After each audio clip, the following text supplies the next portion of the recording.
ಮತ್ತು ಈ ಸಮಿತಿಯ ಸದಸ್ಯರುಗಳು ಅದ್ದೂರಿಯಾಗಿ ನಡೆಸುತ್ತಿದ್ದಾರೆ. ಅದೇ ರೀತಿಯಾಗಿ ಅನ್ನ ಸರ್ಪಣೆಯನ್ನು ಸಹ ಏರ್ಪಡಿಸಿರುತ್ತಾರೆ. ಎಲ್ಲ ತಾಲೂಕಿನ ಎಲ್ಲ ಭಕ್ತಾಶ್ರೀಗಳು ಮತ್ತು ಚಿಕ್ಕಬಳ್ಳಾಪುರದ ಜನತೆ ಈ ಕಾರ್ಯಕ್ರಮಕ್ಕೆ ಭಕ್ತಾದಿಗಳು ಆಗಮನಿಸಿ ಈ ಕಾರ್ಯಕ್ರಮವನ್ನು ಶ್ರೀ ಲಕ್ಷ್ಮೀ ವೆಂಕಟೇಶ್ವರ ಸ್ವಾಮಿ ದೇವಾಲಯ ಕಾರ್ಯಕ್ರಮವನ್ನು ಯಶಸ್ವಿಗೊಳಿಸಬೇಕು ಅಂತೇಳಿ ತಮ್ಮಲ್ಲಿ ಪ್ರಾರ್ಥಿಸಿಕೊಳ್ಳುತ್ತೇವೆ. ಮತ್ತು ಈ ಲಕ್ಷ್ಮೀ ವೆಂಕಟರಮಣ ಸ್ವಾಮಿ ದೇವಾಲಯದ ಟ್ರಸ್ಟಿನ ಎಲ್ಲ ಸದಸ್ಯರು ಸೇರಿ ಇನ್ನು ಮುಂದೆ ಅಲ್ಲಿ ಒಂದು ಸಮುದಾಯ ಭವನವನ್ನು ನಿರ್ಮಾಣ ಮಾಡಬೇಕು ಅಂತಿದ್ದಾರೆ. ಅದಕ್ಕೆ ನಮ್ಮ ಸ್ಥಳೀಯ ಶಾಸಕರಾದಂಥ ಪ್ರದೀಪ್ ಈಶ್ವರ್ ಅವರು ಸಹ ಅದಕ್ಕೆ ನಾವು ಒಂದು ಮನವಿ ಪತ್ರವನ್ನು ಕೊಟ್ಟಿದ್ದೀವಿ. ಅವರು ಸಹ ಸರ್ಕಾರದಿಂದ ಆದಷ್ಟು ನಾನು ಅಲ್ಲಿ ಜಾಗನೂ ಸ್ವಲ್ಪ ಸರ್ಕಾರದಲ್ಲಿ ಆಗಬೇಕಾಗಿದೆ. ಆ ಜಾಗನೂ ತಹಸೀಲ್ದಾರ್ ಮುಖಾಂತರ ಆ ದೇವಾಲಯಕ್ಕೆ ನಾನು ಒಂದು ವ್ಯವಸ್ಥೆ ಮಾಡಿಕೊಡ್ತೀನಿ. ಮತ್ತು ಸರ್ಕಾರದಿಂದ ಏನು ಅನುದಾನ ಬರುತ್ತೋ ಅದರಲ್ಲಿ ನಿಮಗೂ ಸಹ ಪಾಲು ಅದನ್ನು ಕೊಟ್ಟು ಸಮುದಾಯ ಭವನ ಅಭಿವೃದ್ಧಿಪಡಿಸಲು ಪ್ರದೀಪ್ ಈಶ್ವರು ಸಹ ಹಿಂದಿನ ವರ್ಷವೇ ಭರವಸೆ ಕೊಟ್ಟಿದ್ದಾರೆ. ಈ ಕಾರ್ಯಕ್ರಮಕ್ಕೆ ನಮ್ಮ ಪ್ರದೀಪ್ ಈಶ್ವರ್ ಅವರು ಸಹ ಆಗಮನಿಸ್ತಾರೆ. ಅದೇ ರೀತಿಯಾಗಿ ಒಂದು ರಥೋತ್ಸವ ಸಹ ಅಧ್ಯಕ್ಷರು ಅನುದಾನದಿಂದನೇ ಒಂದು ರಥೋತ್ಸವ ಮಾಡಿದ್ದಾರೆ. ಅಲ್ಲಿ ಅದ್ದೂರಿಯಾಗಿ ವರ್ಷನೂ ಅದ್ದೂರಿಯಾಗಿ ಕಾರ್ಯಕ್ರಮ ನಡೆಸ್ಕೊಂಡು ಬರ್ತಾ ಇದ್ದಾರೆ.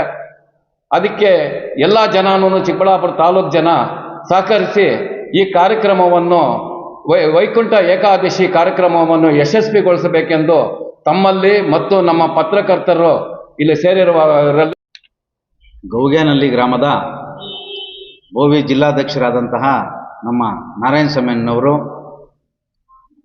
ಅದೇ ಗ್ರಾಮದಲ್ಲಿ ಶ್ರೀ ಲಕ್ಷ್ಮೀ ವೆಂಕಟರಮಣ ಸ್ವಾಮಿ ದೇವಾಲಯ ಸ್ಥಾಪನೆ ಮಾಡಿದ್ದು 13 ವರ್ಷಗಳಿಂದ ವೈಕುಂಠ ಏಕಾದಶಿ ಕಾರ್ಯಕ್ರಮ ಅದ್ದೂರಿಯಾಗಿ ಮಾಡ್ಕೊಂಡು ಬರ್ತಾ ಇದ್ದಾರೆ.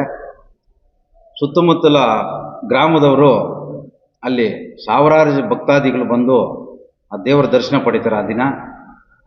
ಅದಕ್ಕೆ ನಮ್ಮ ನಾರಾಯಣ ಸ್ವಾಮಿಯವರು ಆ ದೇವಾಲಯಕ್ಕೋಸ್ಕರ ತುಂಬ ಶ್ರಮ ಪಟ್ಟಿದ್ದಾರೆ. ಭಕ್ತಾದಿಗಳಿಗೆ ಅನುಕೂಲ ಆಗಲಿ, ಊರಲ್ಲೇ ಒಂದು ದೇವರ ಆಶೀರ್ವಾದ ಇರಲಿ ಅಂತ ಹೇಳ್ಬಿಟ್ಟು ವರ್ಷನೂ ಅದ್ದೂರಿಯಾಗಿ ಕಾರ್ಯಕ್ರಮ ಮಾಡ್ತಾಯಿದ್ದಾರೆ. ಅದೇ ರೀತಿ ನಮ್ಮ ಚಿಕ್ಕಬಳ್ಳಾಪುರ ಕ್ಷೇತ್ರದಲ್ಲಿರ್ತಕ್ಕಂಥ ನಮ್ಮ ಭಕ್ತಾದಿಗಳೇನಿದ್ದಾರೋ, ಸಾರ್ವಜನಿಕರೇನಿದ್ದಾರೋ, ನಮ್ಮ ಸಂಘಟನೆಯ ಕಾರ್ಯಕರ್ತರೇನಿದ್ದಾರೋ, ಸಾರ್ವಜನಿಕರು ಸೇರಿ ಆ ದಿನ ವೈಕುಂಠ ಏಕಾದಶಿ ದಿನಕ್ಕೆ ಆ ದೇವರ ಆಶೀರ್ವಾದ ಪಡೆದು ನಮ್ಮ ನಾರಾಯಣ ಸ್ವಾಮಿಗೂ ಎಲ್ಲರೂ ಸಹಕಾರ ನೀಡಿ ಆ ದಿನ ಪ್ರಸಾದ ಅನ್ನ ಸಂತರ್ಪಣೆ ಎಲ್ಲ ಇರುತ್ತೆ. ಲಡ್ಡು ಪ್ರಸಾದ ಎಲ್ಲರಿಗೂ ಭಕ್ತಾದಿಗಳು ಎಷ್ಟು ಜನ ಬರ್ತಾರೋ 1000-2000 ಜನ ಭಕ್ತಾದಿಗಳು ಬರ್ತಾರೋ ಅವ್ರಿಗೆಲ್ಲರಿಗೂ ಲಡ್ಡು ಪ್ರಸಾದ ಅವ್ರ ಸ್ವಂತ ಕೈಯಿಂದ ನಾರಾಯಣ ಸ್ವಾಮಿಯವರು ವರ್ಷ ಮಾಡ್ತಾರೆ. ಭಕ್ತಾದಿಗಳು ಈ ಸರಿ ಸಹಕರಿಸಿ ದೇವರ ಆಶೀರ್ವಾದ ಪಡಿಬೇಕಂತ ಹೇಳ್ಬಿಟ್ಟು ತಮ್ಮಲ್ಲಿ ಮನವಿ ಮಾಡ್ತಾ ಇದ್ದೀವಿ.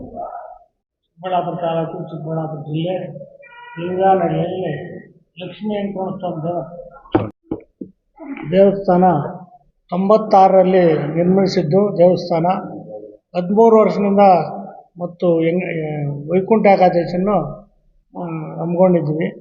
ಅದರಿಂದ ಒಂದು ದಿವಸಕ್ಕೆ ಅಭಿವೃದ್ಧಿ ಆಗ್ತಾ ಇದೆ, ಚೆನ್ನಾಗಿ ನಡ್ಕೊಂಡು ಬರ್ತಾ ಇದೆ. ಭಕ್ತಾದಿಗಳೆಲ್ಲರೂ ಸಹಕರಿಸಿ ಪ್ರಸಾದ, ಲಾಡು ಭಕ್ತಾದಿಗಳಿಂದ ಎಲ್ಲನೂ ಇದು ಮಾಡಿ ತೋಮಾಲ ಸೇವೆ ಎಲ್ಲ ಭಕ್ತಾದಿಗಳಿಂದ ನಡೀತಾ ಇದೆ. ಈ ರೀತಿ ನಾರಾಯಣ ಸ್ವಾಮಿ